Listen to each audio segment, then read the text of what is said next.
Hello everyone. আজি আমি শিকিব গৈ আছো প্ৰেজেন্ট টেন্সৰ 3 নম্বৰ ভাগ যাৰ নাম হৈছে প্ৰেজেন্ট পাৰফেক্ট টেন্স।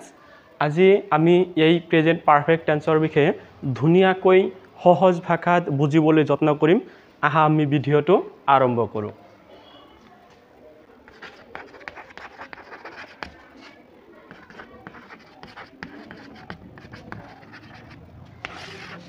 এতিয়া আমি প্ৰেজেন্ট পাৰফেক্ট টেন্সৰ যেটো গঠনটো মনত পেলাই লম। প্ৰেজেন্ট পাৰফেক্ট টেন্সৰ গঠনটো আছিল subject plus have has plus verb in past participle plus object.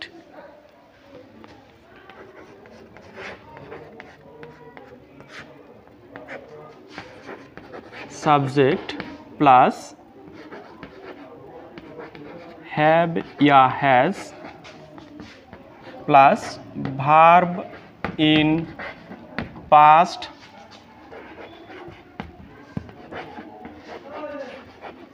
verb in past participle plus object. এইখিনি হল আমাৰ প্ৰেজেন্ট পাৰফেক্ট টেন্সৰ গঠন। এতিয়া সূত্ৰটো হৈছে যিবোৰ কাম বা ঘটনা এইমাত্ৰ শেষ হোৱা বুজায় সেইবোৰ কাম বা ঘটনা প্ৰেজেন্ট পাৰফেক্ট টেন্সতেই প্ৰকাশ কৰা হয়। যিবোৰ কাম বা ঘটনা এইমাত্ৰ শেষ হোৱা বুজায় নাইবা এইমাত্ৰ আৰম্ভ হোৱা বুজায়, মুঠতে যিবোৰ কাম বা ঘটনা এইমাত্ৰ হয় সেইবোৰ কাম বা ঘটনা প্ৰেজেন্ট পাৰফেক্ট টেন্সতে প্ৰকাশ কৰা হয়। এতিয়া এইবিধ টেন্সৰ বাক্যত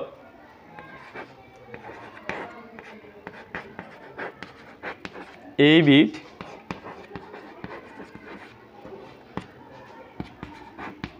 টেন্সৰ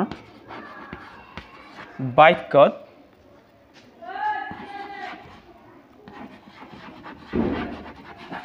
already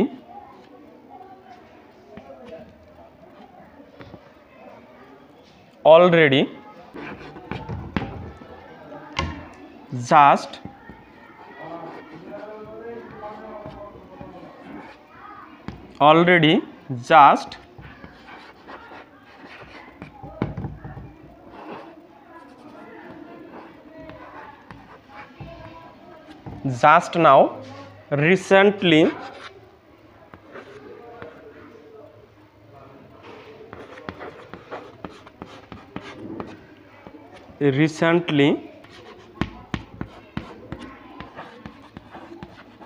ever yet,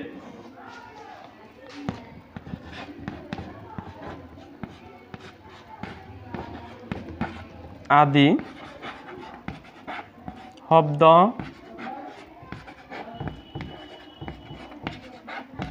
ব্যৱহাৰ হোৱা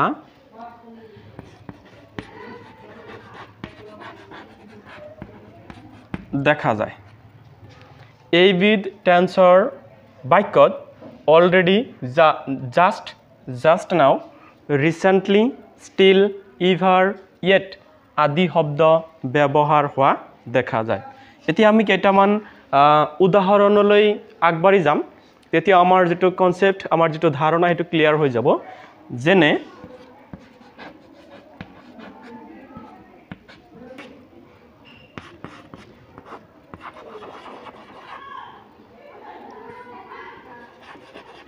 already they leave for London. Already they leave for London. যেহেতু বাক্যটোত আমি চিহ্ন হিচাপে দেখা পাই আছো অলৰেডি, গতিকে যেহেতু বাক্যত অলৰেডি আছে আমি ইতিমধ্যে পাই আহিছো যদি বাক্যত অলৰেডি থাকে তেতিয়াহলে বাক্যটো প্ৰেজেন্ট পাৰফেক্ট টেন্সত প্ৰকাশ কৰা হয়। তেতিয়াহলে আমি ইয়াৰ গঠনটোলৈ মন কৰিম, যেহেতু অলৰেডি বাক্যটোত আছে গতিকে এটো প্ৰেজেন্ট পাৰফেক্ট টেন্সলৈ আমি লৈ যাম। প্ৰেজেন্ট পাৰফেক্ট টেন্সত আমি দেখাম গতিকে অলৰেডি বাক্যত আছে গতিকে মিলি গ'ল এতিয়া আমি বাক্যটোৰ গঠন সাবজেক্ট প্লাস ইয়াৰ লগত হ্যাভ বা হ্যাজ তেনেকুৱা কিবা হ'ব এতিয়া আইৰ লগত হ্যাভ হ'ব উইৰ লগত হ্যাভ হ'ব ইউৰ লগত হ্যাভ হ'ব দেৰ লগত হ্যাভ হ'ব অনলি হি শি আৰু যদি এটা নাম হয় তেতিয়া হলে তাৰ লগত হ্যাজ হ'ব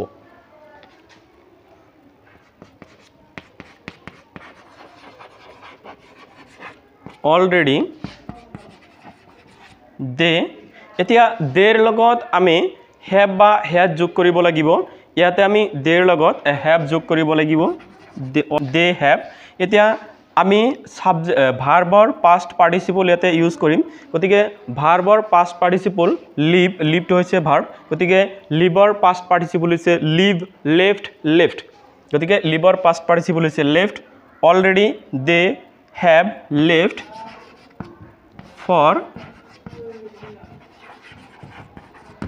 লণ্ডন হৈ গ'ল আমি আন এটা উদাহৰণলৈ আগবাঢ়িছোঁ I already post the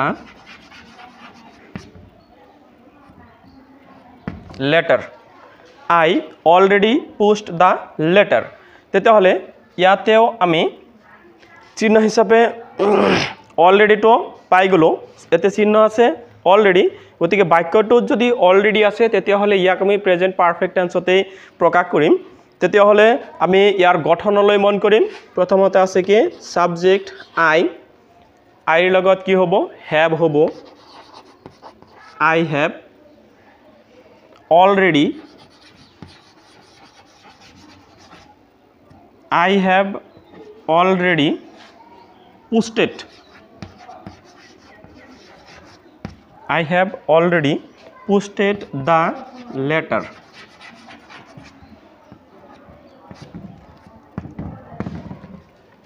I have already posted the letter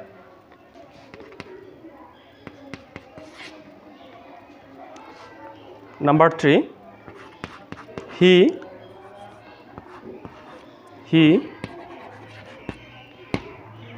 just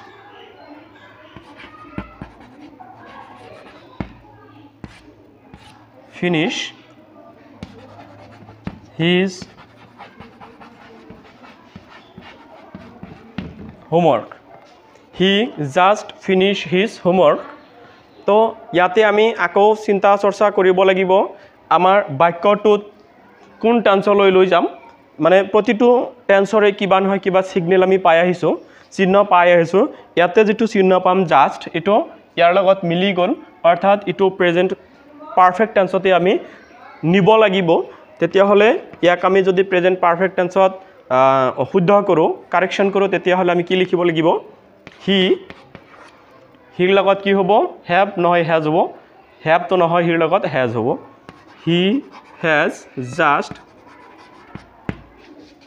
he has just finished his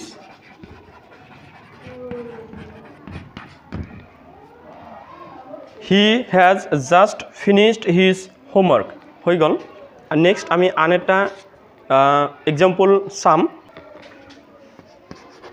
the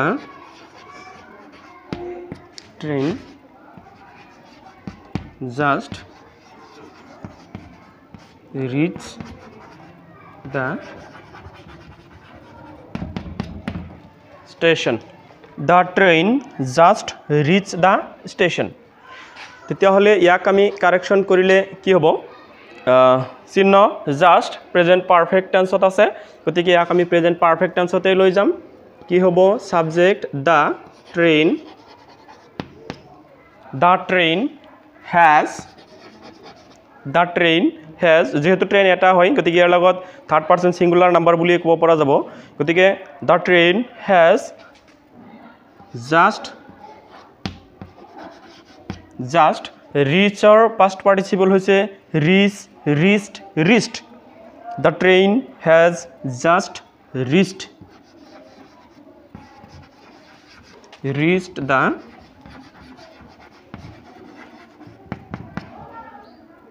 station. The train has just reached the station.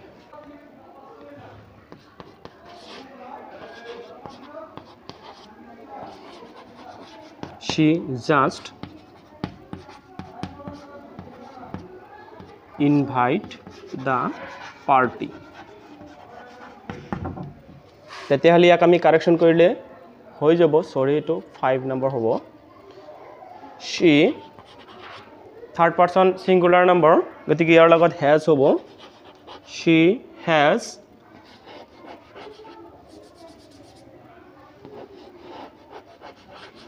she has just invited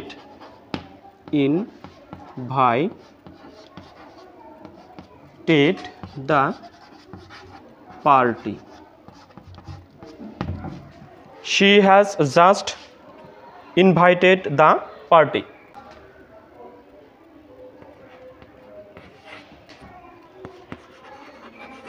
They start for school just now. They start for school just now. এই বাক্যটোত আমি চিহ্ন হিচাপে just now যেহেতু বাক্যটোত just now আছে গতিকে ইয়াক আমি present perfect টেন্সলৈ লৈ যাম they লগত have হ'ব they have এতিয়া started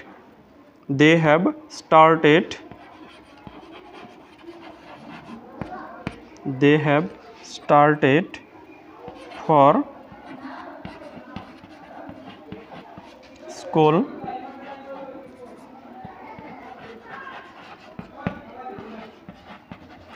just now. They have started for school just now. Number 5.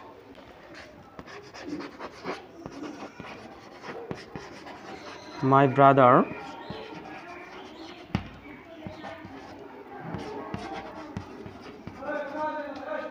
arrived from Guwahati. My brother arrived from Guwahati just now.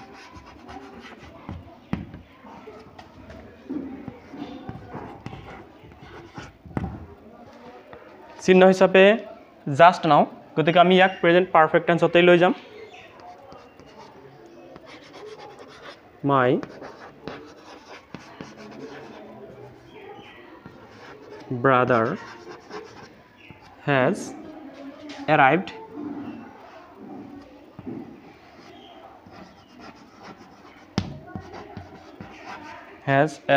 from Guwahati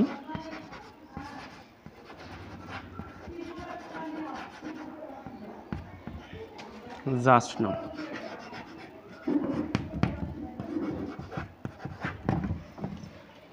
My brother has arrived from Guwahati just now.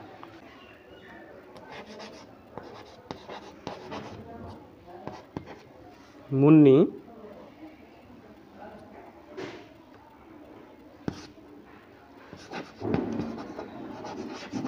finish his work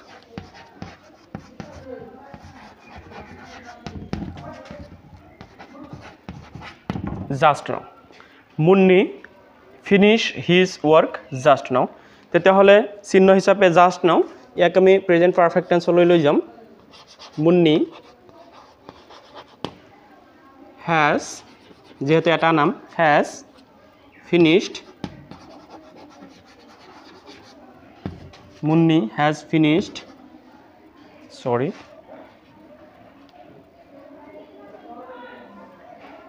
এটা হার হব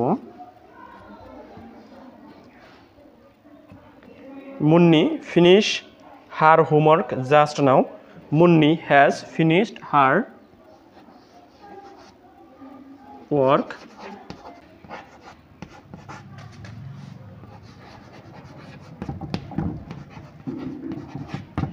just now. Munni has finished her work just now.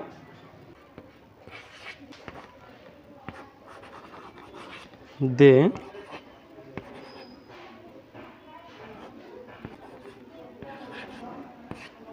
build the building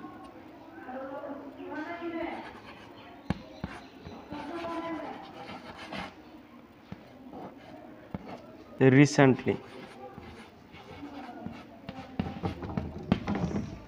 তেতিয়াহ'লে ইয়াক আমি কোনটো টেন্সলৈ লৈ যাম চাব লাগিব কোনো চিহ্ন আছে নে নাই ইয়াতে কোনো চিহ্ন যিদৰে ৰিসেন্টলি আমি এফালে লিখি দিয়া আইছো ৰিসেন্টলি গতিকে এটো প্ৰেজেন্ট পাৰফেক্ট টেন্সতেই আমি প্ৰকাশ কৰিব লাগিব কি লিখিছো they build the building recently ইয়াক আমি প্ৰেজেন্ট পারফেক্ট টেন্সলৈ লৈ যাম দে হ্যাভ এটো পাস্ট পার্টিসিপলত হলে কি হ'ব built কেবল ডি ঠাইত টি দিলেই হৈ যাব built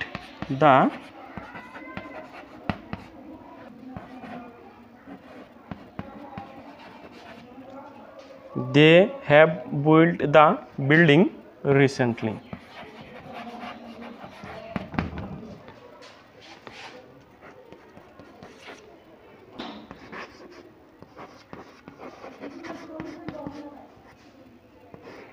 Recently the price of sugar go up. Recently the price of sugar go up. তেতিয়াহলে এই বাক্যটো আমি কোনটো টেন্সলৈ লৈ যাম এটোত চিহ্ন হিচাপে আছে ৰিসেন্টলি গতিকে বাক্যটোত যদি ৰিসেন্টলি শব্দ উল্লেখ আছে তেতিয়াহলে ইয়াক আমি প্ৰেজেন্ট পাৰফেক্ট টেন্সলৈ লৈ যাব লাগিব তেতিয়া আমি লক্ষ্য কৰিব লাগিব কি ইয়াতে ভার্ব কোনটো আছে এখিনি লিখি লও recently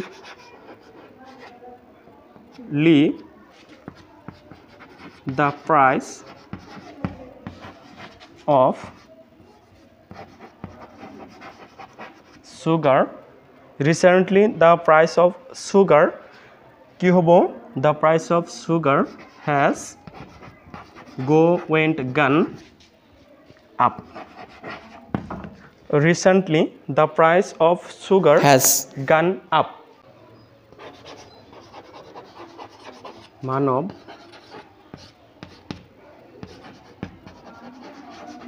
not finish his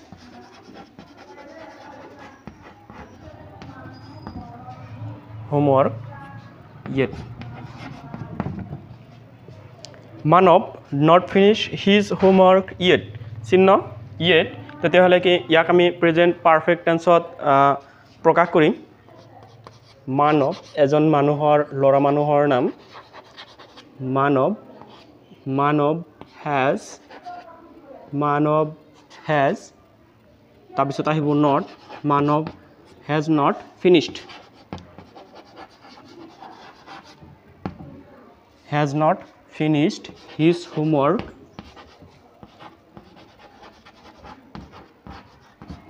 his homework yet.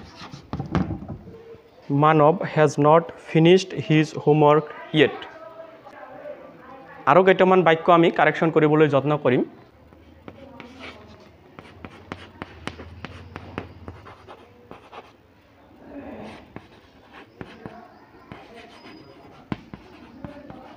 Nilima not drink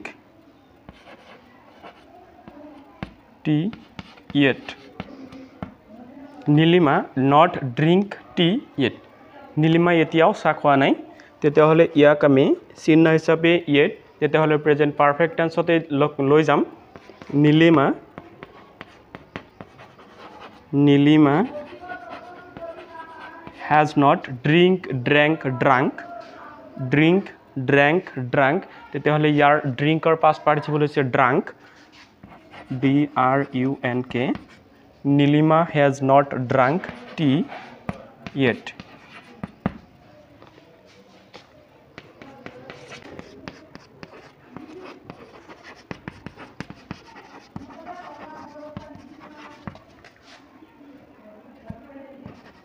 he went to the market and he not returned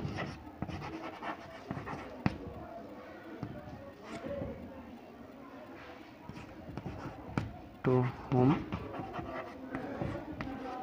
yet.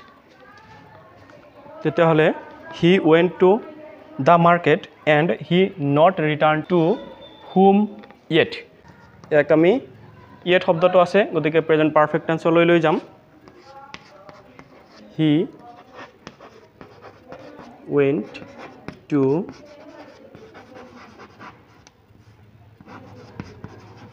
to the market and he has not returned not returned to whom yet.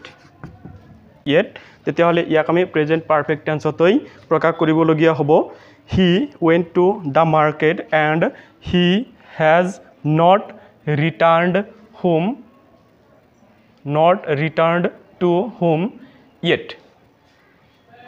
তো যেনে নহওক যিখিনি শিকিলোঁ এইখিনি আমি মনত ৰাখিবলৈ যত্ন কৰিব লাগিব আমি ঘৰত বেছি বেছি প্ৰেক্টিছ কৰিব লাগিব আৰু যদি এইখিনি শিকি ভাল লাগিছে তেতিয়াহ'লে লগৰীয়া সমনীয়া সকলোকো এইখিনি বুজিবলৈ শিকিবলৈ মনত ৰাখিবলৈ এটা সুযোগ কৰি দিয়াৰ বাবে ধুনীয়াকৈ ভিডিঅ'টো এটা শ্বেয়াৰ কৰি দিব লাগিব আৰু ভিডিঅ'টো ভাল লাগিলে লাইক কৰি দিব আৰু মোৰ চেনেলটোত এনেকুৱা ধৰণৰ টেন্সৰ বিষয়ে আৰু নতুন ভিডিঅ' পাবলৈ মোৰ চেনেলটো সাবস্ক্ৰাইব কৰিব আজিলৈ ভিডিঅ'টো ইমানেই থ্যাংক ইউ